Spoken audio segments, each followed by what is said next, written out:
Good afternoon. चलिए आगे continue करते हैं। In previous class we were discussing about DSM, distributed shared memory. पूरा का पूरा कॉन्सेप्ट जो भी था with advantages and disadvantages we have already discussed, and next topic will be algorithm for implementing DSM। ठीक है, तो बेसिक अगर हम देखें तो बेसिकली इसमें कुछ 4 एल्गोरिथम्स हैं जो आपके सामने दिख रही हैं। Central server algorithm, the migration algorithm, the read replication algorithm and the full replication algorithm. So in distributed shared memory, जब भी हम देख रहे थे कि डिस्ट्रीब्यूटेड शेयर्ड मेमोरी है क्या, कोई भी फिजिकल एग्जिस्टेंस नहीं है। कॉन्सेप्चुअली अगर हम ओवरऑल वर्किंग देखें डिस्ट्रीब्यूटेड सिस्टम की, तो उस वर्किंग के दौरान जितना भी हमारा एक्सचेंज हो रहा है in terms of data, in terms of messages, या we can say that in terms of resources. So one node when communicating with other node, जो भी कम्युनिकेशन होता है उसके प्रोसीजर्स के अकॉर्डिंग हम जो शेयरिंग पार्ट दे रहे हैं, तो शेयरिंग पार्ट जो देख पा रहे हैं उसमें क्या है कि जो हमारी मेन मेमोरी है किसी भी नोड की, उस मेमोरी के थ्रू हम आपस में या नोड आपस में कम्युनिकेट कर रहे हैं। उसी मेमोरी को हम एक्सटेंड कर रहे हैं वर्चुअली, या उस मेमोरी या कम्युनिकेशन के दौरान जो भी हमारा स्टेप्स एग्जीक्यूट हो रहे हैं with respect to our memory या इंडिविजुअल नोड्स मेमोरी, उस मेमोरी को हम वर्चुअली एक एक्सटेंडेड लार्ज मेमोरी बता रहे हैं जिसको हम शेयर्ड मेमोरी कह रहे हैं। ठीक है, तो जो भी हमारा यहाँ पर काम हो रहा है that is all about communication. Communication में जो हम बात कर रहे हैं कि एक टर्म हमने यूज किया कि रिसोर्स शेयरिंग। डिस्ट्रीब्यूटेड सिस्टम का पार्ट ही हमारा या मेन ऑब्जेक्टिव ही है रिसोर्स शेयरिंग। तो रिसोर्स शेयरिंग के अकॉर्डिंग जो भी हमारी रिक्वेस्ट आएंगी उनको हम कैसे फुलफिल करेंगे, तो दीज आर द एल्गोरिथम्स जिसमें हम बेसिक से लेकर चल रहे हैं, which is central server algorithm, and refine होते होते जो फोर्थ हमारी है that is full replication algorithm. तो डिफरेंसेस के तौर पर हम देख लेंगे इसको। Central server algorithm as its name की जो भी हमारी रिसोर्सेज या डेटा की हम बात करेंगे विच इज शेयर्ड डेटा, तो शेयर्ड डेटा कहां पर आपका मेंटेन होगा, in a server which is called as central server. Why it is called central server? Because every request will be moved towards central server only. Central server will respond respond according to a particular request. So जितनी भी यहाँ पर हमारी request आ रही है regarding the shared data, वो सारी की सारी हमारी किसके थ्रू होकर जाएंगी, वो हमारे एक सर्वर से होकर जाएंगी जिसको हम सेंट्रल सर्वर बोल रहे हैं, और वही सर्वर रिप्लाई करेगा। ठीक है, जो नोड्स हमारे रिक्वेस्ट भेज रहे हैं that will be called as clients. ठीक है, जब अब इसमें देखिए जो डेटा की जो हम बात कर रहे हैं, शेयर्ड डेटा की जो बात कर रहे हैं, तो शेयर्ड डेटा में हमारे पास 2 एक्टिविटी होंगी। ठीक है, जो मेनली हम बात करते हैं that is read and right. तो रीड रिक्वेस्ट तो सिंपल है, बट राइट रिक्वेस्ट को यहां पर हम कैसे करेंगे, तो राइट रिक्वेस्ट के करस्पॉन्डिंग जो भी हमारी एक्टिविटीज होंगी, जो भी अपडेशन होगा इन डेटा, वो क्या होगा, वो सब का सब आपका सेंट्रल सर्वर ही परफॉर्म करेगा in with the help of certain algorithm. ठीक है, टू प्रिजर्व कंसिस्टेंसी। कंसिस्टेंसी हमने देखा था कि कंसिस्टेंसी का इशू पिछली बार जितने भी हम लोगों ने प्रॉपर्टीज जो है डिस्कस करी थी, तो उन प्रॉपर्टीज के अकॉर्डिंग एक कंसिस्टेंसी डेटा की जो है वो एक हमारा बड़ा इशू था, उसको रिजॉल्व हम कैसे करते हैं वो भी देखा। तो उसी तरीके की कुछ यहाँ पर एल्गोरिथम्स लगेंगी जो सेंट्रल सर्वर एल्गोरिथम में आपके इंप्लीमेंट होंगी। और जब भी ये राइट रिक्वेस्ट आपकी जो परफॉर्म करेगा सर्वर, जो भी राइट रिक्वेस्ट जो परफॉर्म करेगा ऑन शेयर्ड डेटा, उसका एक्नॉलेजमेंट वापस हमारा क्लाइंट को मिलेगा which has requested for write operation.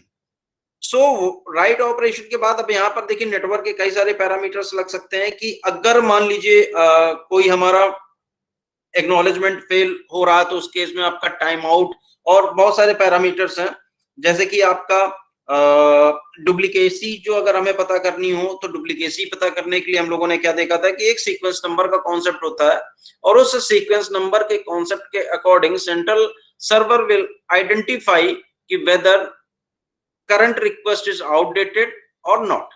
ठीक है, तो ये वेरियस पैरामीटर्स हम पहले भी देख चुके हैं, जो हम लोगों ने एल्गोरिथम देखी थी, token based algorithm and non token based algorithm. तो ये देखिए कुछ डायग्राम बना हुआ जो ऑलरेडी मैं बता चुका हूं, उसी का डायग्राम है, सिंपल सा डायग्राम है ये सेंट्रल सर्वर है, these are the clients, data access request and जो भी इसमें कंटेंट्स दिए हुए हैं वो ऑलरेडी मैं डिस्कस कर चुका हूं। I think update the data on right request by client and returns acknowledgement message, ये मैं बता चुका हूं। टाइम आउट वाला भी कॉन्सेप्ट मैंने बताया हुआ आपको।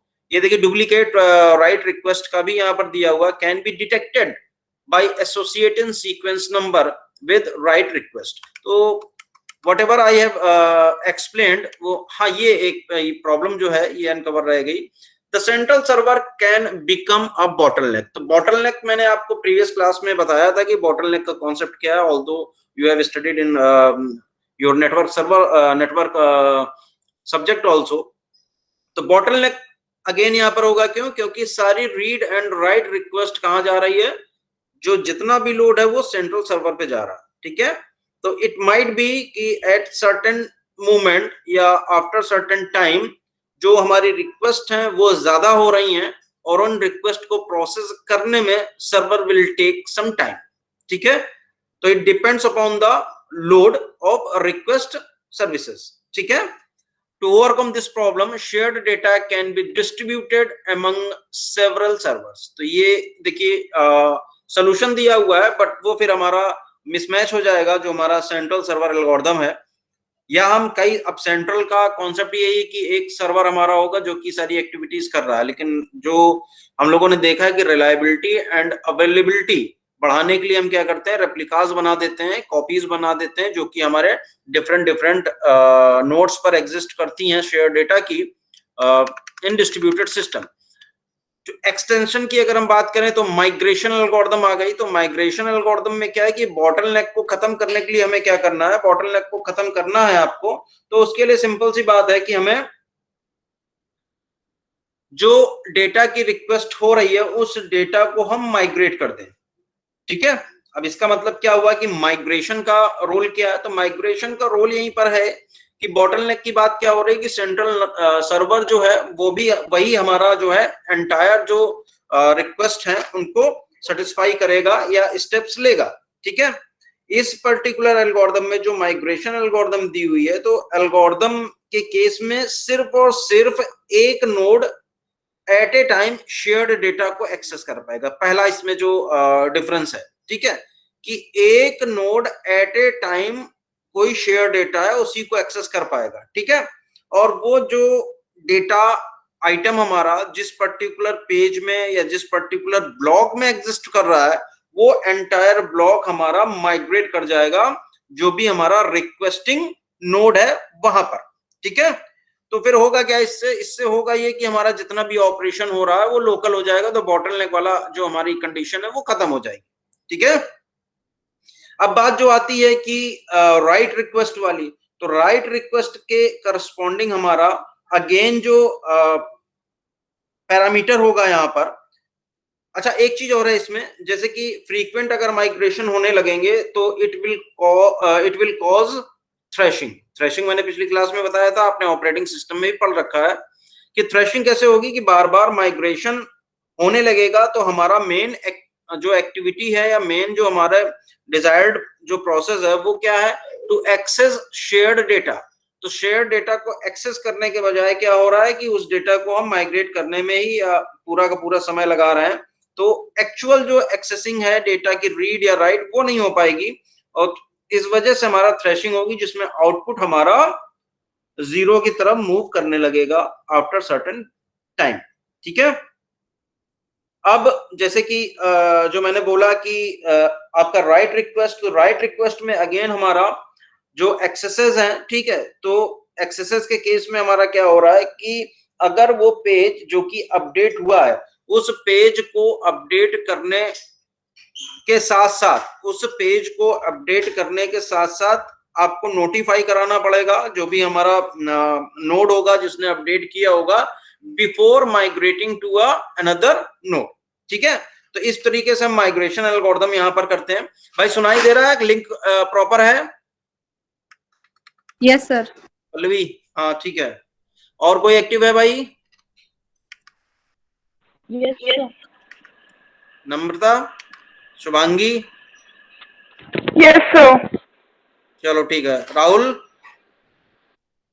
प्रधान साहब भी हैं? Yes sir. चलो चलो ठीक है ना, 4-5 लोग हैं तो देखते हैं, कोशिश करते हैं जितना भी कंटेंट हो जाएगा कवर करने की कोशिश कर रहे हैं। एंड जो भी मैंने अभी आप मटेरियल एक और पोस्ट किया है, जो हमारा लास्ट इनफैक्ट जो यूनिट टाइप का था, रिकवरी पार्ट, वो थोड़ा सा इंपॉर्टेंट है, उस वहां तक पहुंचने की जल्दी से कोशिश करते हैं। Now it is your responsibility कि अगर कहीं कोई प्रॉब्लम अगर आपको लग रही है किसी कॉन्सेप्ट में, तो आप तुरंत उसको पूछें, क्योंकि मैं बार बार नहीं पूछना चाहता हूँ। आपको भी लग रहा होगा कि जल्दी से सिलेबस कंप्लीट हो जाए। बाकी सारे सब्जेक्ट्स का ओवर हो चुका है? Yes sir. Sir end semester कब होगा? एंड सेमेस्टर के लिए आपका मैम से कम्युनिकेशन चल तो रहा है, वही जो आपका ऑनलाइन वाला कुछ है, तो उसी ये जो पेपर्स हो रहे हैं वो उसी के रेस्पेक्ट में ही हो रहे हैं। जो आपका आज शायद होना था ना एक, वो जो 29th को शिफ्ट किया गया है। Yes sir. हाँ, तो वो इसी का है, ऑनलाइन का ही होगा। फिर बाकी सारे जो जैसे जैसे सिलेबस कंप्लीट होते जा रहे हैं, अभी तक जो हम लोगों के पास इंफॉर्मेशन है, उस कंप्लीशन के दौरान जो आपका फिर आगे सिलेबस कंप्लीट होने के बाद ये सारे एग्जाम्स होने लगेंगे।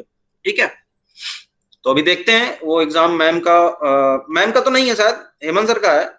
यस सर, हेमंत सर का शायद 29, अभी उन्होंने बताया नहीं है।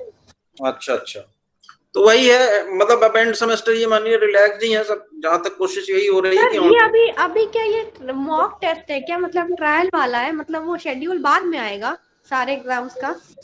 देखो, मैं तो इस पे भी कुछ ज्यादा कमेंट नहीं कर पाऊंगा, क्योंकि सब्जेक्ट मेरा है नहीं, और इनफैक्ट थोड़ा मैं हमारे घर में भी प्रॉब्लम चल रही है, वही हेल्थ इशू वाला, मैं कॉलेज जा भी नहीं रहा हूँ। तो कम्युनिकेशन जितना आपका सब्जेक्ट टीचर से हो रहा है, जो ग्रुप पे आ रहा है, उतनी ही बात हो रही है, बाकी कुछ ज्यादा खास बात हो नहीं पा रही है। तो मॉक वगैरह का क्या है, मैं अभी घर ही से आपकी क्लासेस ले रहा हूँ। ठीक है, बाकी सब लोग तो जा रहे हैं।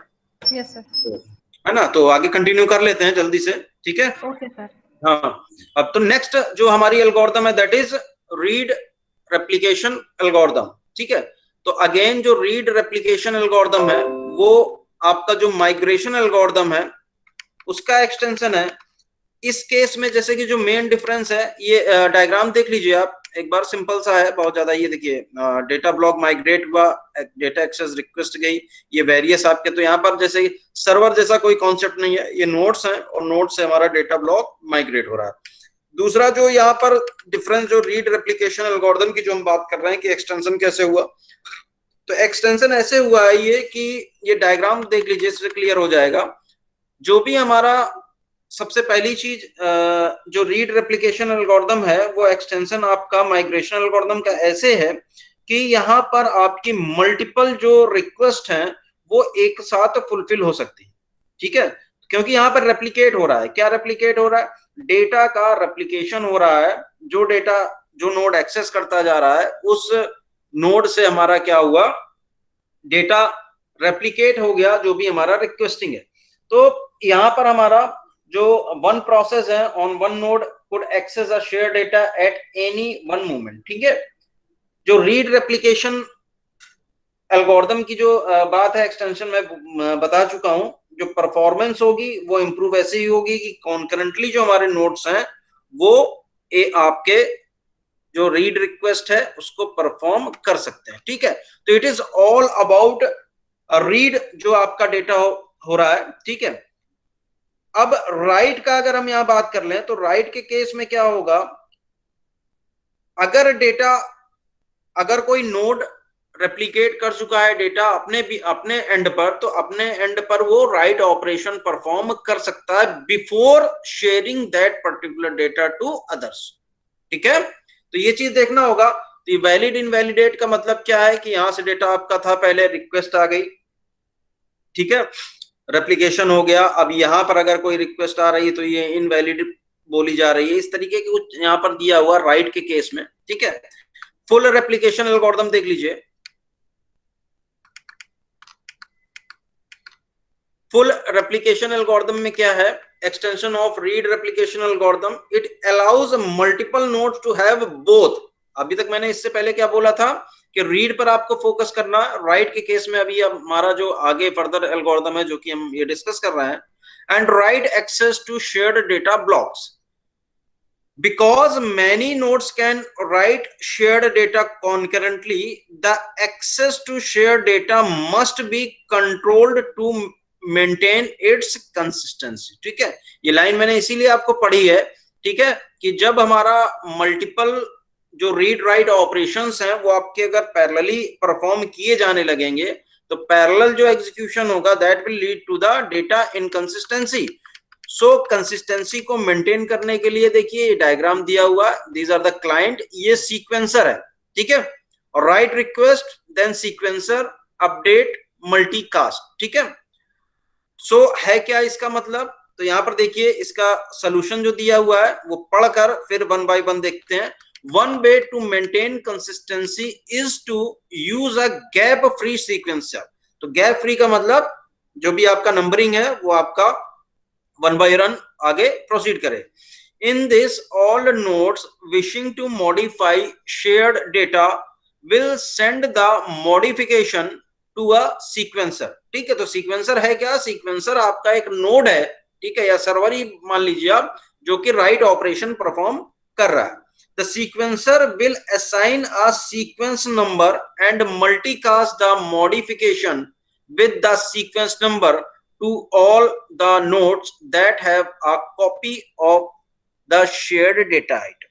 तो इस पर्टिकुलर सेंटेंस का मतलब क्या है कि एक डेडिकेटेड हमारा नोड जिसको अभी हमने सर्वर बोल दिया, ठीक है. अब बात अभी तक हम ये कर रहे थे कि नहीं पैरेलली हमारे सारे नोड्स अपने लेवल पर राइट ऑपरेशन परफॉर्म कर सकते हैं, ठीक है, लेकिन अभी यहाँ सेंट्रल सर्वर कैसे आ गया. तो सेंट्रल सर्वर का रोल आपका जस्ट जो हमने कंसिस्टेंसी जो कॉन्सेप्ट देखा है उसको यहाँ पर प्रिजर्व करने के लिए है. मींस जब भी कोई राइट ऑपरेशन परफॉर्म होगा तो राइट ऑपरेशन के लिए हमारा सीक्वेंसर रिस्पॉन्सिबल होगा और उस राइट ऑपरेशन के करस्पॉन्डिंग एक सीक्वेंस नंबर देगा. और इट ऑल्सो मेंटेन द कि विच नोड हैज शेयर्ड कॉपी, ठीक है, शेयर्ड डेटा कॉपी.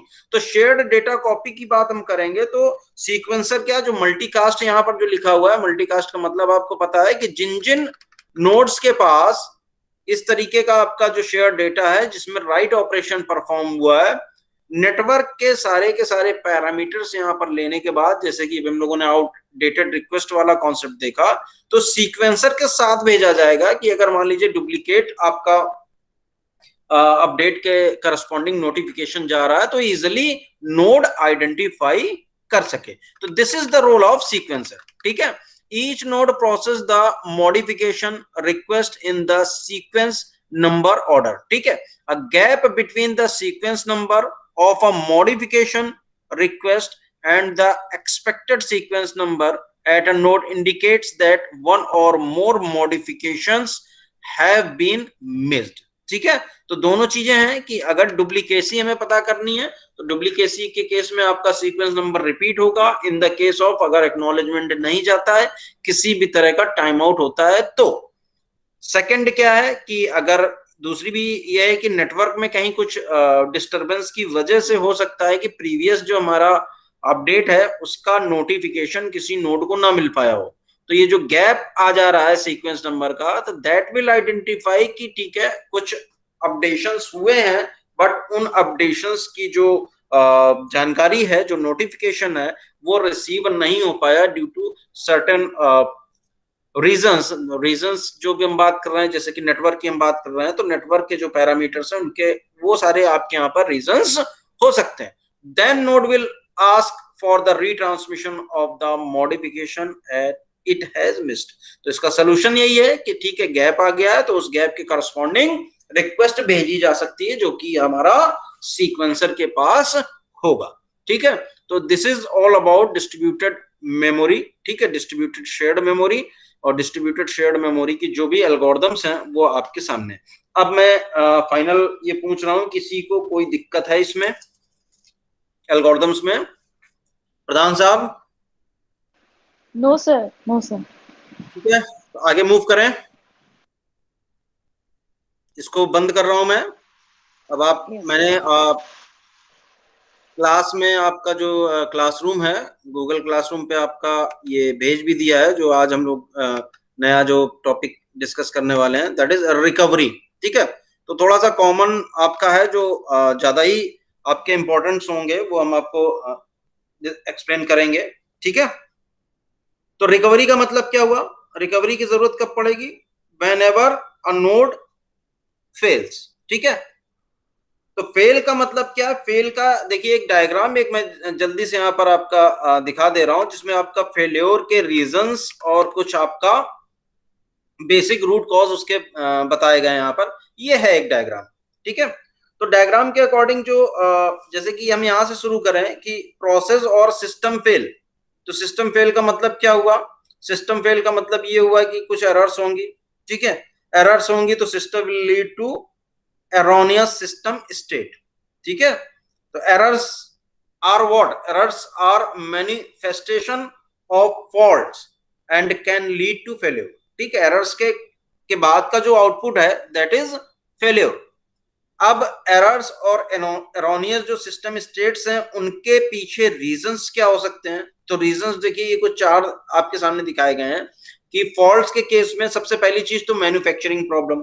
ठीक है, मैन्युफैक्चरिंग प्रॉब्लम क्या हो सकती है? मैन्युफैक्चरिंग प्रॉब्लम जो आपका हार्डवेयर सपोर्टेड जितना भी आप डिस्ट्रीब्यूटेड सिस्टम में कंपोनेंट्स देखते हैं, तो जो भी नोड्स हैं या जो भी आपकी डिवाइसेस हैं, कम्युनिकेटिंग डिवाइसेस हैं, वो सारी में अगर किसी भी तरह का मैनुअल जो आपका जिसको कह सकते हैं मैन्युफैक्चरिंग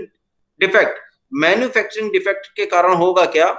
जिस पर्टिकुलर टास्क के लिए वो डिजाइन करी गई है या वहां पर रखी गई है, एस्टेब्लिश की गई है, वो टास्क आपका प्रॉपर नहीं होगा।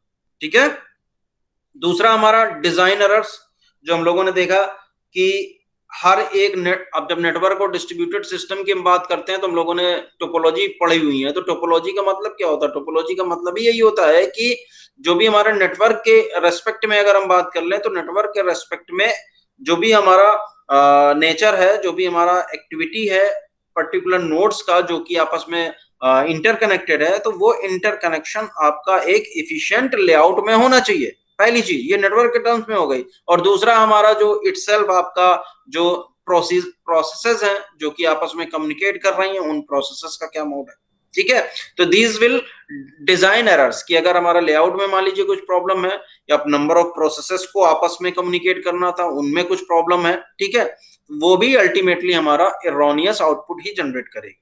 ठीक है, एक्सटर्नल डिस्टर्बेंस, तो एक्सटर्नल डिस्टर्बेंस आपको पता है, ये जो नेटवर्क में आपके एक्सटर्नल डिस्टर्बेंस, जो मैंने नेटवर्क की लैब भी ली थी तब भी आपको बताया था कि एक आपका केबल होती है यूटीपी, ठीक है, एक होती है एसटीपी। तो शील्डेड ट्विस्ट पेयर का मतलब क्या होता है कि किसी भी तरह का इंटरफेरेंस ना हो। तो आपको पता है कि एक्सटर्नल डिस्टर्बेंस का मतलब क्या हुआ कि वेदर का डिस्टर्बेंस हो सकता है, मल्टीपल आपके वायर एक दूसरे से क्लोजली आपके मूव कर रहे हैं, उसमें मान लीजिए कि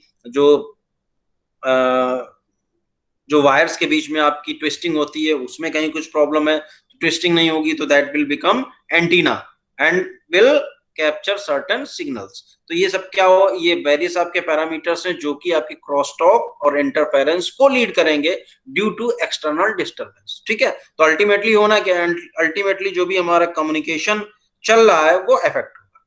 ठीक है, फटीग एंड डिटरियोरेशन का मतलब क्या हो गया? डिटरियोरेशन का मतलब होता है कि टाइम के साथ जो परफॉर्मेंस में कमी आती है। ठीक है, और जो फटीग की बात कर रहे हैं तो फटीग जिसे बोलते हैं थकान। ठीक है, यानी कि काम करते करते तो हर एक जो कंपोनेंट की परफॉर्मेंस होती है, लाइफ होती है। ठीक है, तो ये आप इसको मान सकते हैं कि ये हमारा विदाउट एनी रीजंस ये दोनों टर्म्स आपके आएंगे। और उसका सबसे बड़ा रीजंस की जो हमने बात बोल दी, तो रीजन में क्या आ जाएगा? रीजन में हमारा आ जाएगा कि टाइम के साथ हर एक जो ऑब्जेक्ट है उसकी परफॉर्मेंस आपकी, जिसको डीके बोलते हैं, परफॉर्मेंस आपकी धीरे धीरे स्लो होती चली जाती है। ठीक है, तो दीज आर द रीजंस। तो फेल्योर की हम बात जो कर रहे हैं, रिकवरी, तो सबसे पहले फेल्योर्स के ये रीजंस हैं और इन फेल्योर्स के करस्पॉन्डिंग हमें कैसे रिकवर करना है।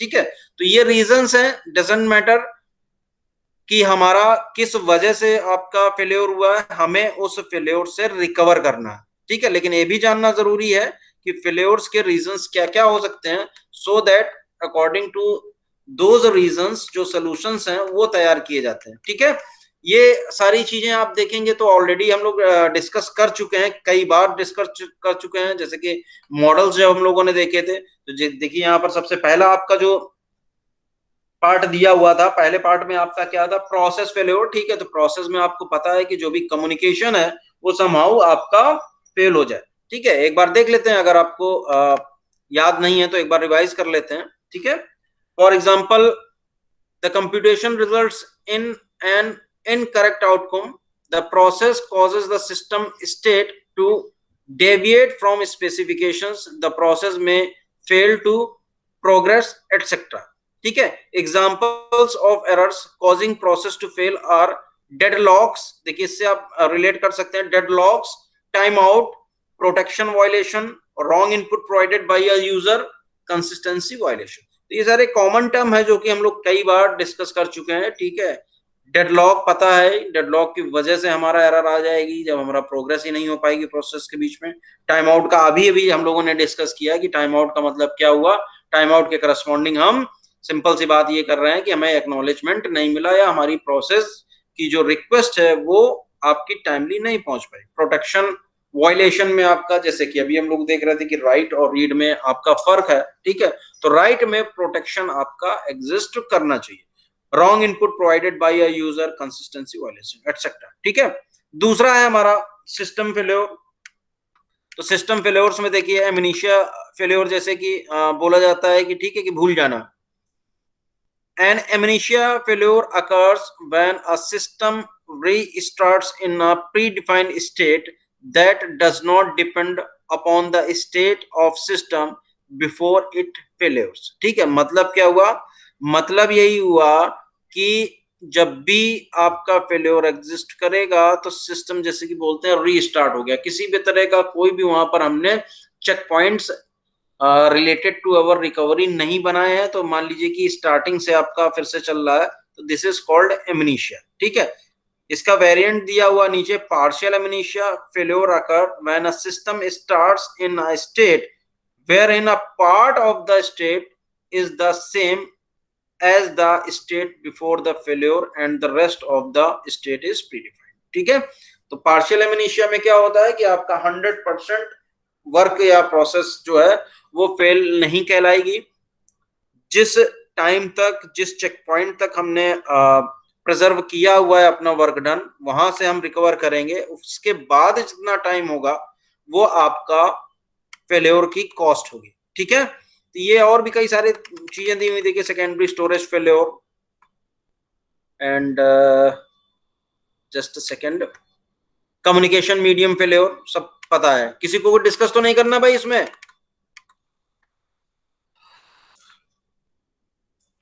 चलिए, अब जो हमारा मेन पार्ट आता है that is backward and forward error recovery. इसको थोड़ा ध्यान से देखिएगा, सिंपल है, इंटरेस्टिंग भी है। If the nature of errors and damages caused by faults can be completely and accurately assessed, then it is possible to remove those errors in the processes system's state and enable the process system to move forward. This technique is known as forward error recovery। ठीक है, तो backward में क्या होता है और forward में, forward का आपके सामने दिया हुआ है कि कोई भी प्रोसेस या कोई भी सिस्टम आपका एग्जीक्यूट करना शुरू करता है, तो उस एग्जीक्यूशन के दौरान जो भी एनालिसिस होती है कि what will be the reasons that could fail this particular process, तो पहले से ही हम उसके काउंटर, जिसको बोलते हैं ना प्रोएक्टिवली। ठीक है, तो प्रोएक्टिवली जो हम सॉल्यूशंस प्रोवाइड कराते हुए चलते हैं और हमारा सिस्टम आगे मूव करता है, that is called as a forward error recovery. ठीक है, अब इसका अगर हम दूसरा पहलू देखें तो क्या है, 100% गारंटी नहीं होती है कि क्या रीजंस होंगे या जो हम सॉल्यूशंस प्रोवाइड करा रहे हैं उन सॉल्यूशंस के बिहाफ पर हमारा जो प्रोसेस या सिस्टम है वो फेल नहीं होगा। कोई 100% ये तो गारंटी नहीं ले सकता ना कि ठीक है हो सकता, कभी कभी आपका बोलते हैं ना कि नए टाइप का एरर आ गया, नई टाइप की फॉल्ट आ गई। तो नई टाइप की एरर और नई टाइप की फॉल्ट का मतलब यही हुआ कि उसका रिकॉर्ड पहले था ही नहीं, और हम ये मान के चल रहे थे कि ये हमारे सोल्यूशन, ये रीजंस होंगे, इनका सोल्यूशंस ये है, हम सोल्यूशन के साथ आगे बढ़ते चले जाते हैं, तो किसी भी तरह का हमारी जो फेल्योर है वो एग्जिस्ट नहीं करेगा, क्योंकि हम प्रोएक्टिवली रिस्पॉन्ड कर देंगे उसको। ठीक है, तो ये इसमें आपका थोड़ा सा डिसएडवांटेज भी है। इट इज, देखिए, if it is not possible to foresee the nature of faults and to remove all the errors in the processes, then the processes state can be restored to a previous error free state of the process। ठीक है, तो जब पता ही नहीं है कि आगे कोई नई एरर आ जाएगी तो उसका सोल्यूशन ही नहीं है हमारे पास, ठीक है, तो सिस्टम फेल होगा। तो ये आपका इसका डिसएडवांटेज होता है। अब फेल होगा तो हमें क्या करना होगा, तो फेल अगर होगा तो हमें प्रीवियस स्टेट पे जाना होगा। ठीक है, प्रीवियस स्टेट यानी कि हमें बैकवर्ड मूव करना होगा।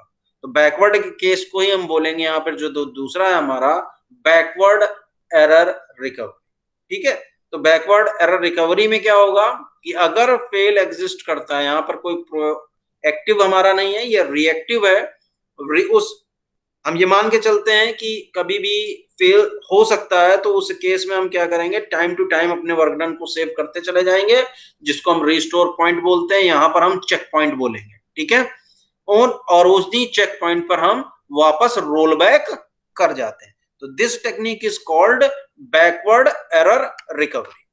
ठीक है, किसी को कोई दिक्कत है इसमें?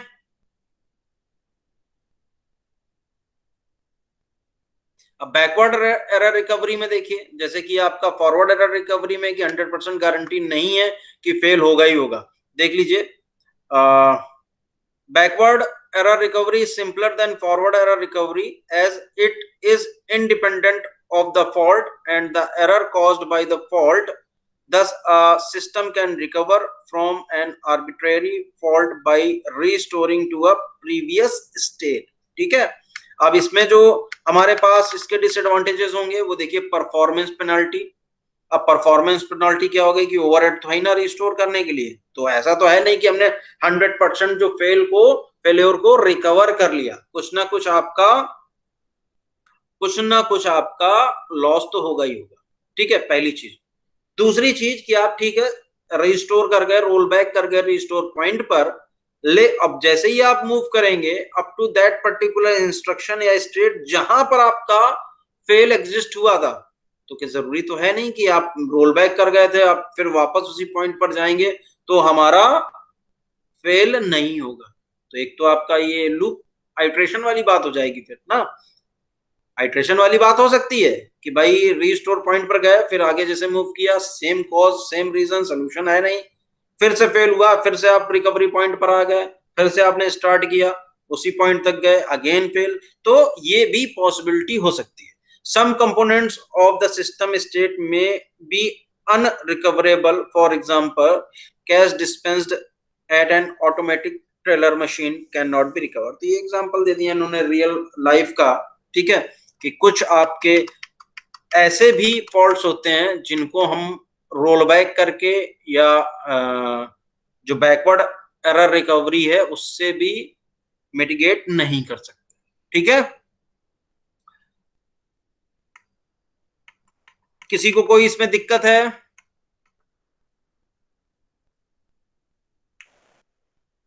एकदम ही सब शांत हो गए?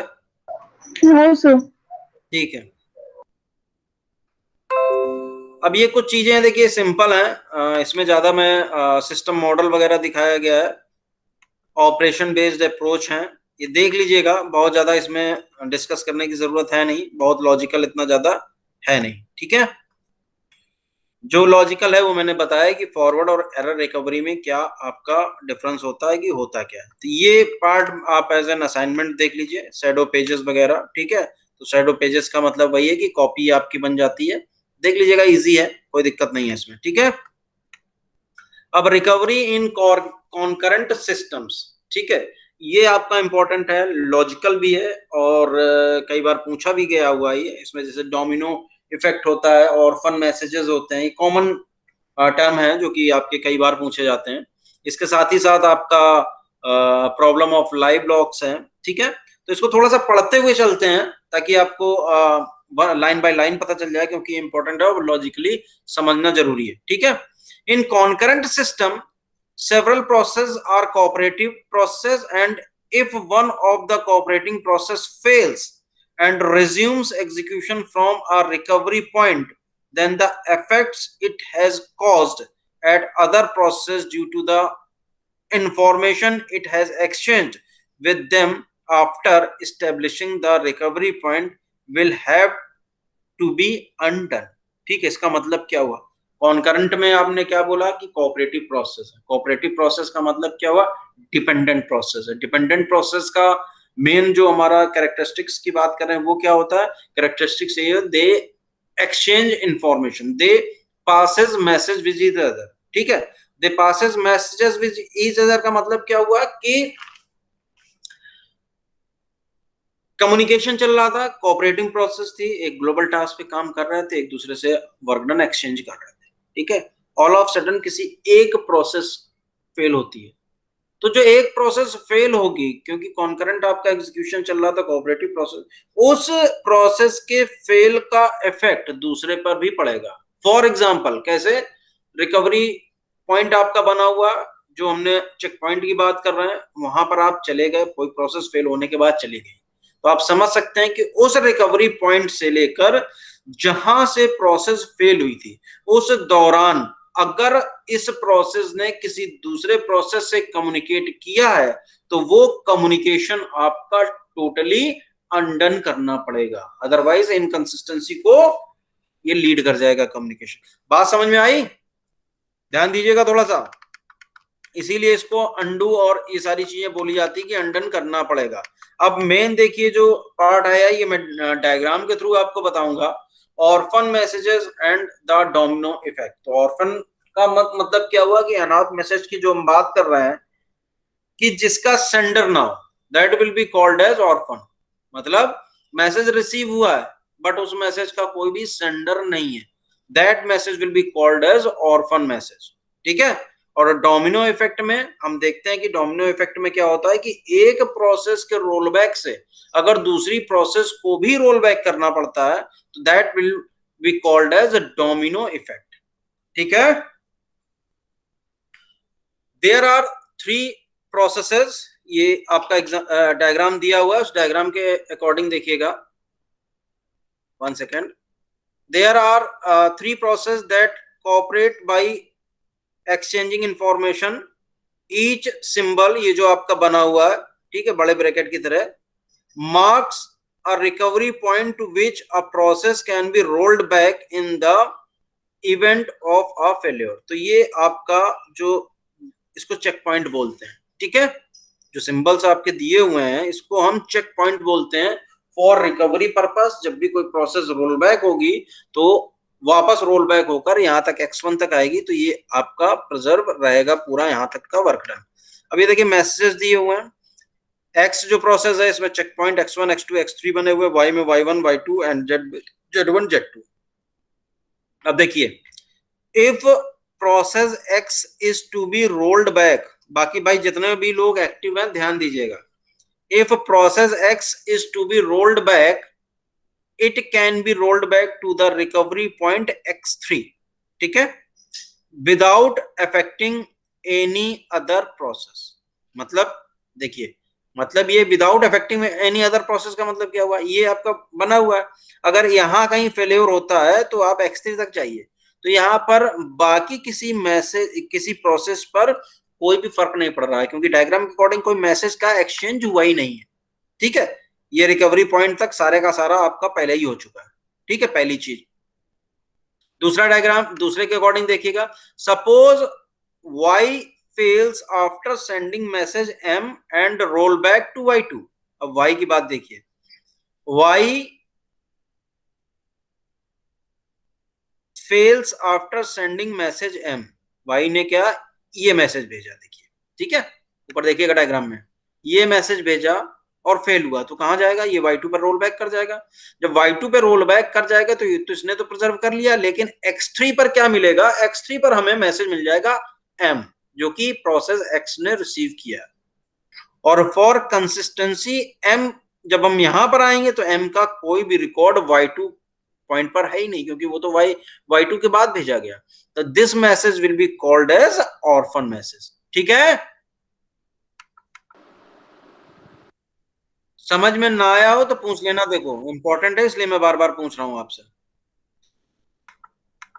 देखिए y2 तक गया। In this case the receipt of m is recorded in x3 but the sending of m is not recorded in y2। now we have a situation where x has received message m from y but y has no record of sending it, which correspond to an inconsistent state। ठीक है, तो inconsistent state है, तो इसका solution क्या होगा, solution ये होगा कि x को भी रोल बैक करना पड़ेगा। ठीक है, under such circumstances m is referred to as orphan message and process x must also roll back। x must roll back because y interacted with x after establishing its recovery point। तो जो शुरुआत में आपको बोला गया था कि undo और अंडन जो करना पड़ता है, ठीक है, जो भी एक्टिविटीज है, अगर हम रिकवरी पॉइंट की बात करें वहां तक पहुंचने के बाद के जितने भी हैं, ठीक है, तो ये देखिए कॉज क्या हुआ, दोनों चीजें यहां पर हो रही हैं कि y रोल बैक हुई, y के कारण हमारा मैसेज m गया, तो m हमारा ऑर्फन मैसेज कहलाया। डेटा में इनकंसिस्टेंसी आई, x ने भी रोल बैक किया। तो x ने किसकी वजह से रोल बैक किया, x ने रोल बैक इसलिए किया क्योंकि y रोल बैक हुई थी। ठीक है, और डेटा की कंसिस्टेंसी को मेंटेन करें, तो ये जो इफेक्ट होता है that is called as domino effect. ठीक है, when y is rolled back to y2 the event that is responsible for the interaction is undone, therefore all the effects at x caused by the interaction must also be undone। this can be achieved by rolling back x to recovery point x2। ठीक है, where rolling back one process causes one or more other process to roll back is known as domino effect and orphan message are the cause। ठीक है भाई, यहां तक किसी को कुछ पूछना है? सर इसको कैस्केडिंग रोलबैक्स भी बोला जाता है क्या? कैस्केडिंग रोलबैक्स अभी नहीं है, प्रॉब्लम ऑफ जो डिस्ट्रीब्यूटेड सिस्टम में होता है लाइव लॉक्स की बात होती है। यहां पर जैसे कि हमने जो आप कैस्केडिंग की बात कर रहे हैं, तो कैस्केडिंग रोलबैक एक आपका हो गया है, उसकी वजह कह सकते हो कैस्केडिंग। ठीक है, लेकिन जो मेन टर्म हमारा जो टेक्निकल यूज होता है वो यही है आपका orphan message and domino effect, ये याद रखिएगा। ठीक है, बाकी अल्टरनेटिव्स तो आपको वेरियस बुक्स में मिल भी सकते हैं, नेट पे भी मिल सकते हैं, लेकिन ये डीबीएमएस में से पढ़ा था एक, इसको कैस्केडिंग रोलबैक्स बोलते थे। मे भी हो सकता है, क्योंकि डीबीएमएस में मैंने बोला ना कि टर्म्स आपके अलग अलग बुक्स में मिल सकते हैं कुछ। ठीक है, लेकिन जो सबसे इंपॉर्टेंट है वो जो मैं बोल रहा हूँ वही है आपका जो डोमिनो इफेक्ट और जो आपका ऑर्फन मैसेज, ये कॉमन रहेगा। ये आपका डिस्ट्रीब्यूटेड सिस्टम में जब भी बात होगी तो ये आपको पता होनी चाहिए। ठीक है, बाकी अल्टरनेटिव्स तो कई हो सकते हैं। जो ये जो प्रॉब्लम अभी आपने देखी डोमिनो इफेक्ट वाली, ये डोमिनो इफेक्ट में जो प्रॉब्लम ऑफ लाइव लॉक्स भी बोलते हैं, जब ये हमारा इनफाइनाइट, खैर वो अभी इसके बाद हम देख लेते हैं। लॉस्ट मैसेजेस की बात हम कर लेते हैं। एक तो ऑर्फन मैसेज हो गया, ठीक है, मतलब जिसका सेंडर है ही नहीं, रिसीव तो हो गया, सेंडर नहीं है तो उसको हमने ऑर्फन मैसेज बोल दिया। इसी का काउंटर पार्ट है जिसको हम बोलते हैं लॉस्ट मैसेजेस। तो लॉस्ट मैसेज में कैसे होगा, लॉस्ट मैसेजेस में ऐसा होगा कि ऐसी सिचुएशन हो जहां पर मैसेज जो है हमारा सेंड का रिकॉर्ड होगा, मैसेज सेंड का रिकॉर्ड होगा बट रिसीव का रिकॉर्ड नहीं होगा। ठीक है, बात समझिएगा, ऑर्फन मैसेज था, अब लॉस्ट मैसेज हो गया कि सेंड का रिकॉर्ड है बट रिसीव का रिकॉर्ड नहीं है, तो that message will be called as lost message. देखिए यहां पर suppose that check points x1 and y1 in next figure are chosen as the recovery point for process x and y respectively. The event that send message m is recorded in x1 while the event of its receipt at y is not recorded in y1। ये देखिए diagram पर ही directly आ जाते हैं, थोड़ा time बच जाएगा। x y, ठीक है, तो क्या हुआ, देखिए y ने भेजा तो y1 के पास क्या हुआ, y1 के पास हमारा रिकॉर्ड आ गया, ठीक है। अब यहां पर जो हम बात करेंगे, जो मैसेज रिसीव हुआ x के पास तो वो x1 में कैप्चर हुआ, तो इस मैसेज में कोई प्रॉब्लम नहीं है। ये मैसेज आपका देखिए सेंट भी आपका y1 पर रिकॉर्ड हो रहा है और रिसीव भी x1 पर रिकॉर्ड हो रहा है। प्रॉब्लम इस मैसेज के साथ है, कैसे, x1 पे क्या रिकॉर्ड होगा, ये जो m मैसेज भेजा गया है ये रिकॉर्ड होगा, ठीक है, लेकिन m कैप्चर हुआ है, m रिसीव हुआ, इसका रिकॉर्ड होने से पहले ही क्या हुआ, फेल्योर एग्जिस्ट कर गया। तो फेल्योर जब एग्जिस्ट करेगा तो ये रोल बैक करेगा, रोल बैक करेगा अगर y, तो किस पे रोल बैक करेगा, y1 पर रोल बैक करेगा। जब y1 पर रोल बैक करेगा तो ये जो मैसेज रिसीव वाली जो एक्टिविटी हुई है ये भी हमारी अंडू हो जाएगी, ठीक है। तो लेकिन अगर इस सेट की बात करेंगे तो यहां पर हमारा अगर मान लीजिए ग्लोबल चेक पॉइंट स्टेट की बात कर लें तो ग्लोबल चेक पॉइंट में y1 और x1 है, तो यहाँ पर x1 पे रिकॉर्ड है भेजने का, बट y1 के पास कोई रिकॉर्ड नहीं है रिसीव करने का, तो this message will be called as roll back, ठीक है प्रधान साहब। Yes sir. चलिए ठीक है, कोई इसमें तो नहीं कंफ्यूजन है? नो सर, कोई नहीं। चलिए चलिए, अब ये देखिए जो हमारा प्रॉब्लम ऑफ लाइव लॉक्स है, जो मैं अभी बात कर रहा था कि जो डोमिनो इफेक्ट है उसी को और आप आगे एक्सपेंड कर दीजिए। एक्सपेंड करने का मतलब क्या हुआ, एक्सपेंड मतलब कोई कॉन्सेप्ट नहीं है कि एक्सपेंड किया जा सकता है due to certain activities, but वो आपका ऑटोमेटिकली होता है। कैसे ऑटोमेटिकली होता है, रीजन क्या है, जो बार बार हम रोल बैक कर रहे हैं, रोल बैक करने का रीजन है क्या, रोल बैक करने का रीजन यही है कि सबसे पहले कि हम फेल्योर को यहां पर डील कर पाए। अब दूसरा जो हमारा फैक्टर लगता है वो फैक्टर ये लगता है कि जो कम्युनिकेशन होता है वो यहाँ पर आपकी नंबर ऑफ जो प्रोसेसेस हैं वो कोऑपरेटिव प्रोसेसेस हैं। एक रोल बैक का इफेक्ट, प्रोसेस के एक रोल बैक का इफेक्ट दूसरी प्रोसेस के को अफेक्ट कर सकता है, ठीक है। तो ऑर्फन मैसेज और डोमिनो इफेक्ट देखा, तो कभी कभी सिचुएशन ये होती है कि इफेक्ट करने के बाद क्या हुआ है कि ठीक है कंसिस्टेंसी आ गई, कंसिस्टेंसी आ गई तो दूसरे वाले ने भी रोल बैक लिया टू प्रिजर्व कंसिस्टेंसी। ये अगर प्रोसेस आपका इनफाइनाइट टाइम के लिए होने लगा तो that will be called as problem of live locks, ठीक। लाइव लॉक्स की प्रॉब्लम क्या हुई कि एक रोल बैक के कारण दूसरे ने रोल बैक किया और दूसरे के रोल बैक के कारण पहले को फिर से रोल बैक करना पड़े। पहले ने रोल बैक किया दूसरे टाइम तो फिर से दूसरे को सेकंड टाइम रोल बैक करना पड़ा। अभी मैं बता रहा हूं डायग्राम के अकॉर्डिंग देखिएगा, तो इसमें होता क्या है कि ये इनफाइनाइट आपकी एक्टिविटी होने लगती है, जिसमें जो हमारा रोल बैक का जो प्रोसीजर है वो आपका एक लूप में एंटर कर जाता है। देखिए ये डायरेक्ट है, ज्यादा मैं नहीं पढ़ूंगा, ऊपर ज्यादा पढ़ने में वैसे कंफ्यूजन होता है। डायग्राम देख लीजिए, एक्स वाई, ठीक है, ये लाइव लॉक्स में y1 x1 ये आप देख रहे हैं कि दो आपके चेक पॉइंट्स यहाँ पर बने हुए हैं, प्रोसेस x और y के करस्पॉन्डिंग, ये एक दूसरा दिया हुआ, ठीक है।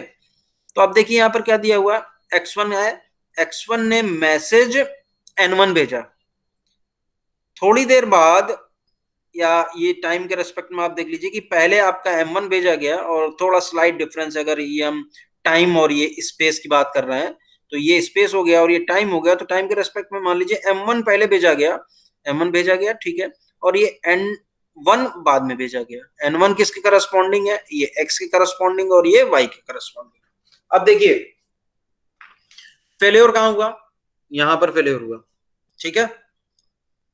जब फेल्योर हुआ तो ये मैसेज देखिए डॉट डॉट बना हुआ, ये अभी तक रिसीव नहीं हुआ था, इसलिए मैंने बोला कि ये स्पेस है, ये टाइम है। तो ये मैसेज जब रिसीव नहीं हुआ था तो ये क्या हुआ, ये रोल बैक कर गया। जब रोल बैक कर गया तो हुआ क्या, यहाँ पर y1 के पास अभी फिलहाल कोई भी मैसेज रिकॉर्ड होने का यहाँ पर एक्टिविटी नहीं है, सब कुछ ठीक है। x1 के पास क्या है, x1 के पास भी अभी कोई मतलब इसमें रिकॉर्ड नहीं हुआ कि n1 भेजा गया, क्योंकि इसके बाद भेजा गया, ठीक है। अब देखिए प्रॉब्लम स्टार्ट कहां पर होगी, ये रोल बैक कर गया, ठीक है, y1 पर रोल बैक कर दीजिए। लेकिन ये मैसेज ट्रांजिशन में रहा, ठीक है, जब ट्रांजिशन में रहा तो ये देखिए यहां पर इसने रिसीव किया, ये वाला जो N1 मैसेज आया वो देखिए N1 मैसेज यहां पर रिसीव हुआ, ठीक है, क्योंकि ये रोल बैक कर गया था तो इसने N2 भेज दिया मीनवाइल, ठीक है। अब N2 कहां जा रहा है, यहां पर जा रहा है, ठीक है, और जो Y के करस्पॉन्डिंग था जो M1 मैसेज है इसको हम M2 से दिखा रहे हैं। इसने क्या किया, क्योंकि ये तो फेल हुआ था तो M1 की जगह इसने सेकंड टाइम M2 भेज दिया। तो होगा क्या, यहाँ पर देखिए जो N2 डुप्लीकेट मैसेज है वो देखिए फिर से ट्रांजिशन में है, और यहाँ पर इसने क्या रिसीव कर लिया, यहाँ पर मैसेज उसने N1 रिसीव कर लिया। इस N1 के कारण क्या होगा, प्रोसेस Y को अगेन रोल बैक करना पड़ेगा, ठीक है। तो ये एक बार देख लीजिए, यहां पर कॉन्सेप्ट समझ में आया?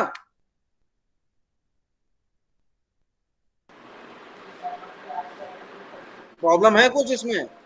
No sir.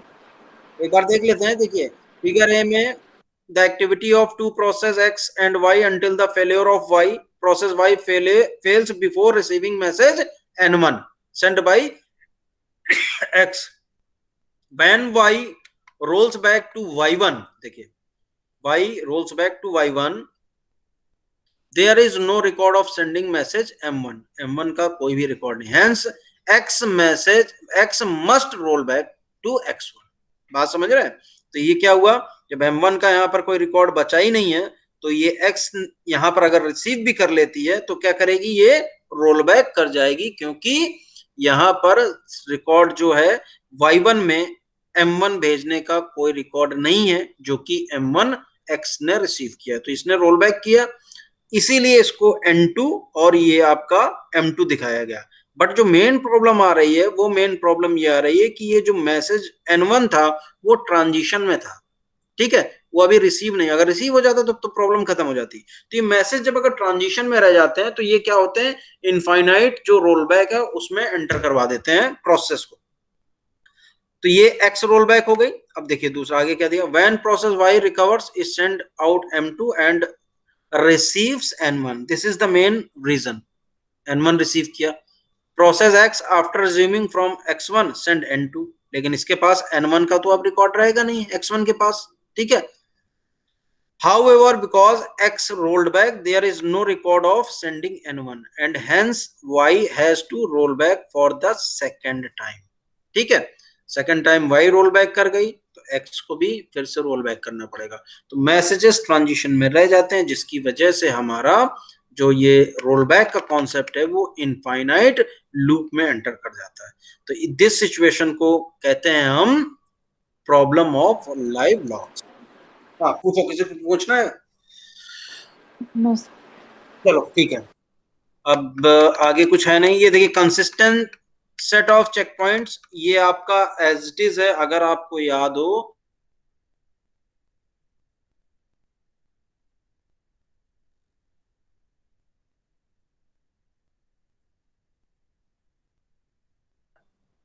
कंसिस्टेंट सेट में स्ट्रांगली कंसिस्टेंट है, इनकंसिस्टेंट है एंड ट्रांजिटलेस, ठीक है। तो यही आपका यहां पर भी कॉन्सेप्ट चलता है। चेक पॉइंट का मैं बता चुका हूं, आप इन सेट्स में अगर देखेंगे, ठीक है, consistent set of check points की अगर हम बात करेंगे, ठीक है, द सेट डायरेक्टली मैं इस पे आ रहा हूं, the set x1 y1 z1 is a strongly consistent set. तो आपको रिकॉल करा दूं फिर से, स्ट्रांगली कंसिस्टेंट में क्या होता था, स्ट्रांगली कंसिस्टेंट में ये होता था कि कंसिस्टेंट भी होए जो भी स्टेट्स हैं, जो भी हमारी लोकल स्टेट है, और कोई भी जो मैसेज है वो हमारा ट्रांजिशन में ना हो, ठीक है। तो x1 y1 एंड z1 में आप देखिए, तो देखिए x है, इसका जो मैसेज था वो आपका y1 पर रिसीव हो चुका है, y ने जो मैसेज भेजा हुआ है वो z1 पर रिसीव हो चुका है, z ने जो मैसेज भेजा हुआ है वो y1 पर रिसीव हुआ। तो यानी कि कोई भी मैसेज देखिए, अगर x1 y1 और z1 की बात करेंगे तो कोई भी मैसेज हमारा ट्रांजिशन में नहीं है, पहली चीज, ठीक है। उससे पहले हम कंसिस्टेंट पे आ जाएं, तो कंसिस्टेंट पे हमने ये देखा है कि जो भी हमारा मैसेज रिसीव हो रहा है उसका सेंट हमारे पास रिकॉर्ड होना चाहिए, याद है ना, जो भी मैसेज रिसीव होता है उसका करस्पॉन्डिंग सेंट भी रिकॉर्ड होना चाहिए उसी सेट में, ठीक है। देखते हैं कौन कौन से रिसीव हुए। वाई ने रिसीव किया ये मैसेज y1 पर, ठीक है, तो इसका देखिए सेंट रिकॉर्ड हुआ क्या, यहाँ से सेंट हुआ, ये देखिए x1 में रिकॉर्ड हो गया, तो ये मैसेज ओके हो गया, ठीक है। दूसरा मैसेज देखिए ये रिसीव हुआ, वाई ने जो भेजा था, किसने रिसीव किया, जेड ने, रिकॉर्ड हुआ z1 पर। तो ये जो सेंट हुआ ये कहाँ पर आपका है क्या रिकॉर्डेड, देखिए y1 जो हमारे सेट का पार्ट है y1, उसमें ये आपका रिसीव, इसका सेंड रिकॉर्ड हुआ, ठीक है।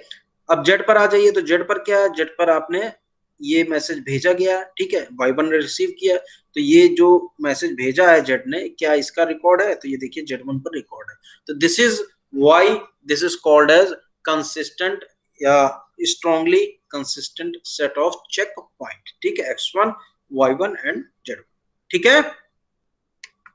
पूछना हो भाई तो आप पूछ सकते हो इसमें, नहीं।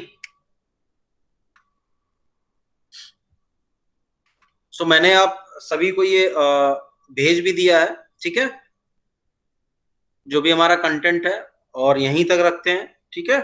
जो भी आपका जब भी पेपर होगा, एग्जाम होगा, आपको टाइमली बता भी दिया जाएगा, क्या मोड होगा वो भी पता चल जाएगा, ठीक है। वैसे जनरली मोड का तो क्लियर ही है, जहां तक ऑनलाइन ही होना, ठीक है, ओके। Yes sir.